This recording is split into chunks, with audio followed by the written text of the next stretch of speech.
잠깐만요. 이건 꼭 얘기합시다. 윤주영 라이브 지금 시작합니다. 수입을 늘려야 할 것 같은데 언제 성과가 확인될지도 모르는 이런 대장 첨단 산업단지와 관련된 여러 이야기들이 과연 부천 시민들의 삶에 획기적인 어떤 변화를 가져올지 좀 의문이 되긴 합니다. 결론부터 말씀드리면 못 믿겠어요. 대장동 첨단산업단지에 아주 굵직한 기업 4군데가 대기업들이 들어온다고 합니다. 아주 희망적인 얘기고 그거를 유치하신 분들 참 잘하신 것 같아요. 근데 이게 과연 정확하냐를 봤을 때 여러 가지 의문점이 든다는 거예요. 부천의 사업자 단독으로 있는 게 아니잖아요. 부천이 아니라 본점이 다 다른 데 존재하는 회사들이. 아까 말씀하셨던 게 저도 이제 좀 궁금했던 부분이긴 했는데, 근데 지금은 계속 뉴스에 담기는 거는 이제 대장 첨단 산업단지나 뭐 새로운 이런 뭐 산업 기반들에만 이야기가 되고 있지, 사실 기존에 부천의 세원을 담당하고 있었던 그런 이제 뭐 중소기업이나 자영업자들을 위한 어떠한 그런 지원 시책에 대한 부분들은 좀 덜한 것 같다는 생각도 들긴 하거든요. 그리고 최근에 이제 뭐 지방선거에 나오시는 분들이 이런 쪽에도 좀 관심을 많이 가져주시고 좋은 정책들과 이런 것도 좀 많이 해주셨으면 좋겠다는 생각도 드는데, 그런 말씀이에요.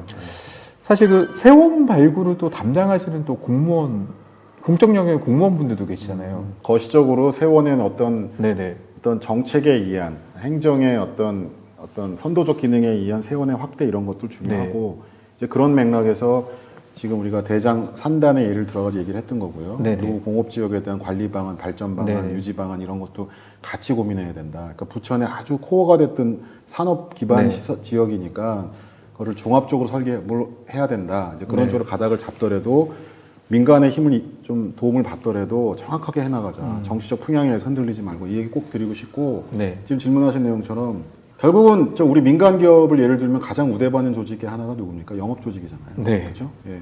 왜냐하면 돈을 벌어야지 기업도 유지하는 거고 월급도 주는 거고 부채도 갚는 거고 새로운 사업도 런칭하는 거고 이런 거잖아요.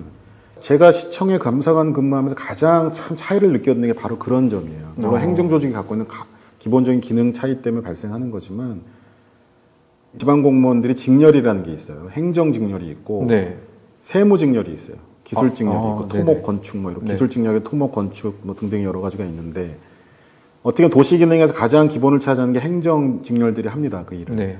그리고 우리 도시 인프라 개선이라든가 도로 유지 관리부터 시작해서 건물 짓고 뭐 개발하는 것들은 시설직들, 토목직, 건축직분들이 해요. 각자 역할을 나눠서. 근데 지방세를 걷고 세액 수입을 관리하고 하는 특히 지방세 분야에 있어서는 당연히 세무직들이 일을 하죠.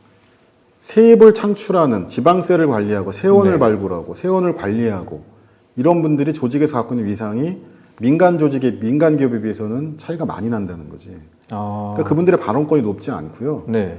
심지어 행정을 책임지는 시장이나 뭐 그 견제한다고 하는 시의원들이나 이런 분들도 돈을 갖고 와서 쓰는 거에 더 신경을 써. 어떻게 쓰는지, 어디다 쓰는지, 누구한테 쓰는지, 내 공약은 이행하는 건지. 시의원이 동네 가서 민원 받아왔어요. 이런 것 좀 해달라. 그거 예산부서 가가지고 담당 부서 가서 얘기했을 때 그거 받아주면 시의원은 기분이 좋지. 또 동네에 가서 유권자들 다 할 얘기 있고. 꼭 시장 시의원 아니더라도 국회의원들 공약 이행 문제도 있고. 국회의원들은 그거 중요한 문제예요. 그렇죠? 자기 공약을 4년의 선거 기간이 있기 때문에 몇 억짜리 뭐 몇십억짜리 이런 공약들을 이행해서 공약 이행률을 높이고 다음 선거 때 나 공약 이행했습니다. 이렇게 자신 있게 얘기할 수 있고 그런 게 중요하단 말이에요. 이제 그렇게 지출, 돈 쓰는 거에만 여러 가지 프로세스들이 있고 거기서 누가 더 발언권이 세냐 뭐 이런 것들을 경쟁이라고 얘기하긴 뭐하지만 이제 그런 게 주된 주제가 되는 마당이기 때문에 세입을 담당하는 공무원들은 그냥 그렇게 크게 관심을 안 둬. 어차피 들어오는 돈, 큰 차이 없이 항상 들어오는 돈. 조금 모자라면 지방교부세, 조정교부금.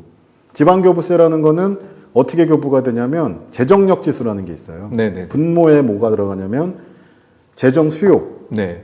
얼마나 재정에 필요하냐. 이 도시의 어떤 유지를 위해서. 분자의 재정 수입. 근데 얼마 버느냐. 얼마 돈이 세입이 발생하느냐. 근데 그게 1이 안 되면 분모가 더 크면 쓸 돈보다 들어오는 돈이 작은 거잖아. 그 재정력 지수가 1이 안 되면 지방교부세가 교부가 된다. 교부단체가 돼. 교부단체가. 다른 얘기로 잠깐 갔지만 이 얘기를 좀 드리는 이유가 뭐냐면 지방교부세 교부단체가 됐다는 거는 방금 말씀드린 대로 쓸 만큼의 재정이 확보되지 않는다는 거거든요. 네.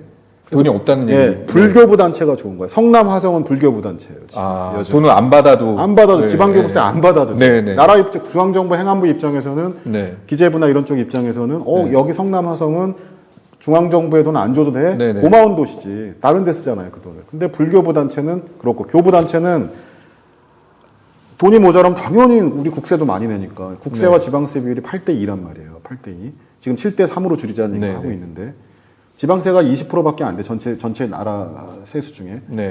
그러면 그 교부단체한테 돈을 줘서 도시 기능을 유지하게 한단 말이에요. 아까 처음에 얘기했지만 그게 스스로 쓸 수 있는 돈이라 그랬잖아요. 그러니까 단체장 입장에서는 지방교부세 받으면 돼. 그렇죠? 네. 조정교부금도 경기도에서 돈을 나눠줄 때 부천시, 화성시, 수원시, 성남시 등의 돈을 저기 뭐 이천시 이런 데 나눠줄 때 인구, 그 다음에 징수실적, 도세, 대표적인 취득세입니다. 도세를 얼마나 잘 걷었느냐. 이런 비율을 산정하는 로직이 있어요. 그거에 따라 돈을 주는 거예요.